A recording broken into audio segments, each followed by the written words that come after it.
تو آج ہمارا لیکچر نمبر 3 ہے پاک اسٹڈی کا historical back ground of Pakistan.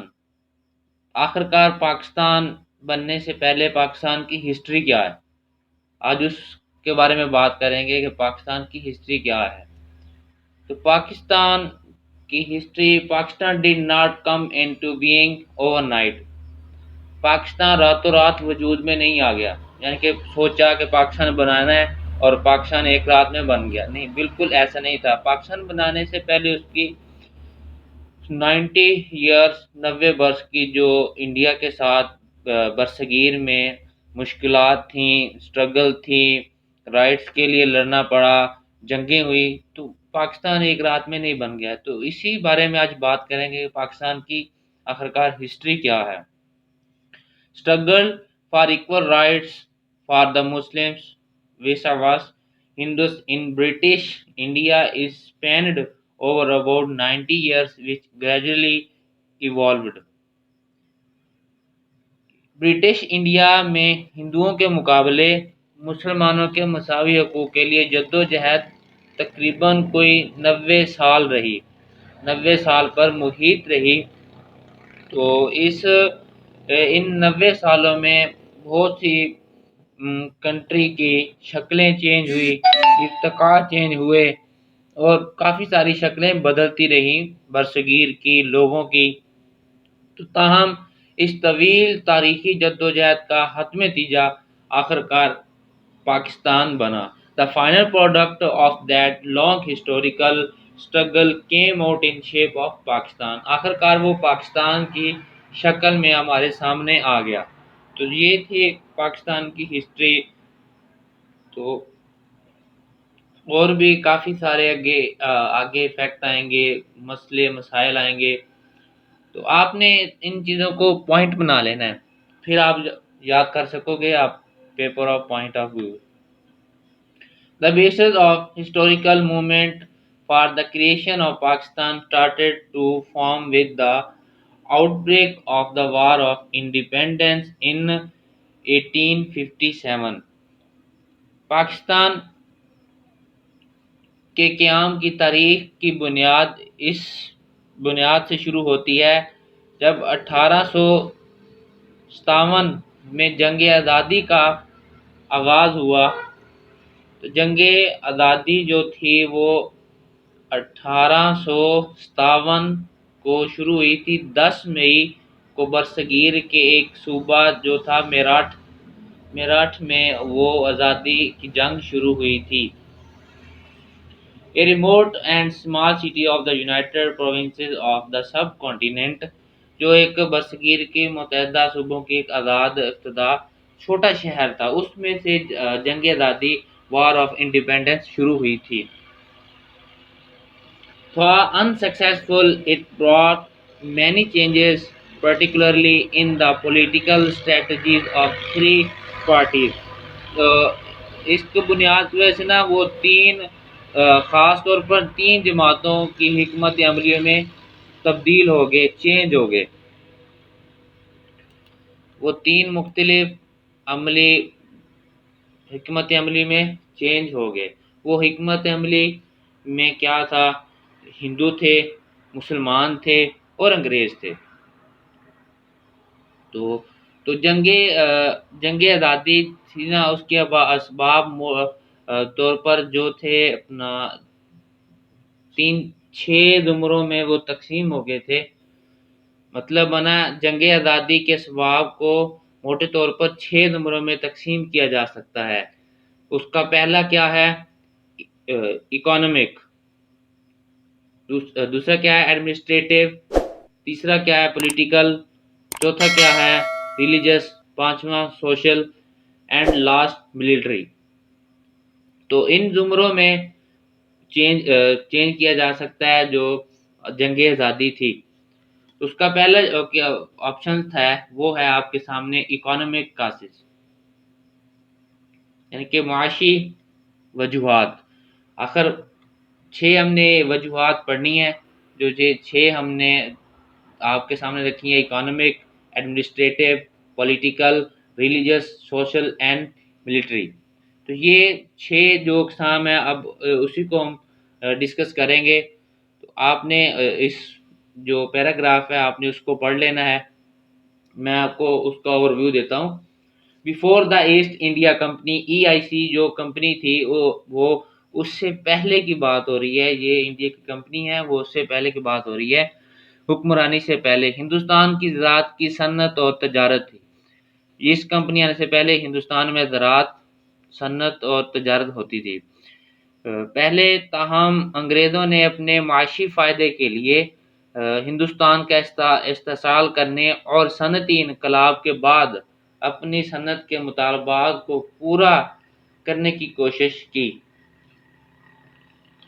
However, tried to exploit India for their economic gains and fulfill the demands of their industry after the Industrial Revolution.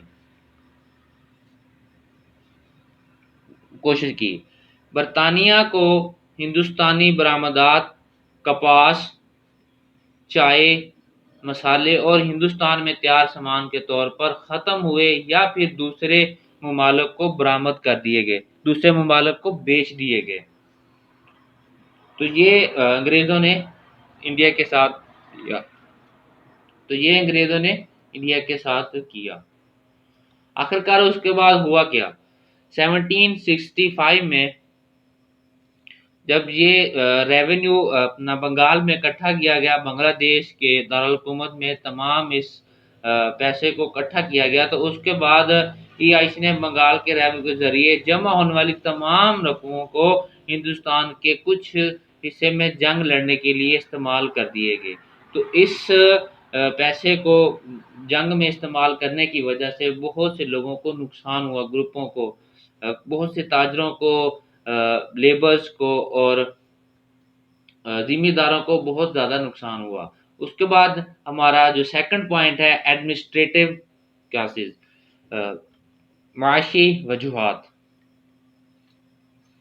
اس کے بعد جو ہے وہ انتظامی وجوہات جو ہم نے ڈسکس کی وہ تھی معاشی وجوہات اور ایڈمنسٹریٹو انتظامی وجوہات. آخرکار انتظامی وجوہات کیا تھی؟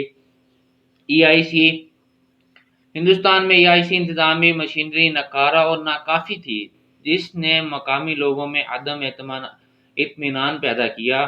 ای آئی سی نے اپنی توسیع پسندانہ پالیسیوں تحت ہندوستانی ریاستوں کا الحاق ڈاکٹرین آف لیپس، یہ ایک معاہدہ تھا جو بیٹھ کے کیا گیا تھا انڈیا میں. تو وہ آپ پڑھ سکتے ہیں جا کے. یہ ایک معاہدہ تھا الگ سے کے تحت شروع کیا. اس معاہدے کے تحت اس کو تمام شروع کیا گیا، تمام اعلیٰ عہدے سول یا ملٹری دیے گئے. تو دیے گئے. اس کے بعد کیا ہے؟ پولیٹیکل ہے. جب جنگ آزادی ہوئی تو اس میں بھی بہت سارے مسائل مسئلے ہوئے. سیاسی وجوہات 1857 جنگ آزادی کے سیاسی صبا میں برصغیر پاک و ہند میں برطانوی توسیع پسندانہ پالیسیوں کو بنیادی حیثیت حاصل ہے. Lord Canning to the Mughal emperor to leave Red Fort, Delhi and stay in Qutub Minar. Mughal شہنشاہ کو لال قلعہ دہلی چھوڑنے اور قطب مینار پر رہنے کے حکم کی مسلمانوں اور ہندو دونوں کے لیے یکساں طور پر چوٹ میں اضافہ کیا گیا. تو یہ مسلمانوں اور ہندوؤں کو ایک چوٹ لگی تھی کیونکہ مغل شہنشاہ ہندوؤں کا جائز حکمران تھا. مزید برآں بدنامی کی لہر نے ہندوستانی سماجی سیاسی تانے بانے کو متاثر کیا. اس کے بعد ہے سوشل ریلیجس، سماجی اور مذہبی وجوہات. ای آئی سی جب 1813 کے بعد عیسوی مشینریوں کو تعاون دینا شروع کیا گیا. قابل ذکر ہے کہ اس سال سے پہلے عیسائی مشینریوں کو ہندوستان آنے کی اجازت نہیں تھی. After 1813, it is noteworthy that the Christian missionaries were not allowed to come Indian before that year. اس سے پہلے جو بھی مشینری تھی وہ انڈیا میں آنے کی اجازت نہیں تھی۔ اس کے علاوہ مذہبی معذوری ایکٹ نافذ کر دیا گیا۔ Religious The Religious Disability Act was enacted with announced، وہ ایک ایکٹ ہے انڈیا کے، اس کے بعد اس کو نافذ کر دیا گیا تھا، تو اس کے بعد کافی مسئلے ہوئے تھے۔ تو ایک قانون نے ہندو رسم و رواج میں اصلاحات کی، یہ قانون تھا جو اس میں رسم و رواج ہوئی، تاہم انہیں ہندو مذہب کی تعلیم کی تحریک تعریف سمجھایا جاتا تھا۔ ٹھیک ہے، تو یہ ہمارا جو پوائنٹ تھا سوشل اور ریلیجس پرابلم تھے۔ اس کے بعد کیا ہے، ملٹری ہے، مطلب عسکری پرابلم تھی، جس میں اسلحہ جاتا تھا، اور اسٹیبلشمنٹ، اور اس میں ایک ایکٹ ہے لارڈ کیننگ کے ذریعے جنرل سروس انسٹالمنٹ ایکٹ 1856 میں تعارف کروایا تھا۔ اس ایکٹ میں بنگلہ دیش سے فوجیوں کو بھرتی کرنے اور جہاں سلطنت کو ان کی ضرورت تھی وہاں تعینات کرنے کا کہا گیا تھا۔ تو یہ لارڈ کیننگ نے کیا تھا۔ ہندوؤں کی طرف سے اس پر سخت ناراضگی ہوئی، ہندوستان والے اس ایکٹ سے بہت زیادہ غصہ ہوئے، کیونکہ کچھ ہندوؤں کے لیے سمندر کے راستے سفر کرنے کا مطلب ہندو مذہب کو چھوڑنا تھا۔ اس میں سمندر آ جاتا تھا، اس کی وجہ سے وہ بہت زیادہ ہندوستان پریشان ہوتے، اس وجہ سے اسے یہ ایکٹ پسند نہ آیا۔ نتیجن اس طرح کی ناراضگی کی وجہ سے ہندوستانی سپاہیوں نے بغاوت کر دی۔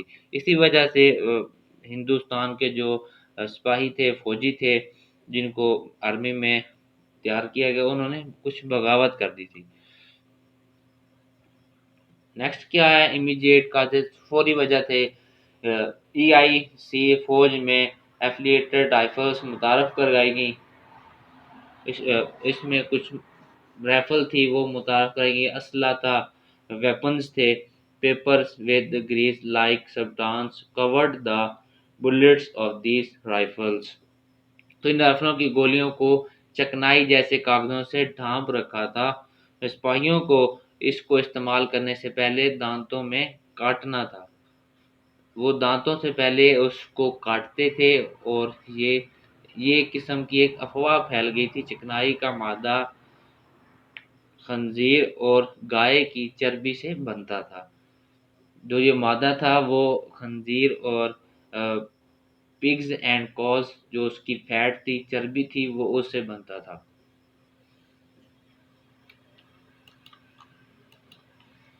تو اس سے یہ بنتا تھا۔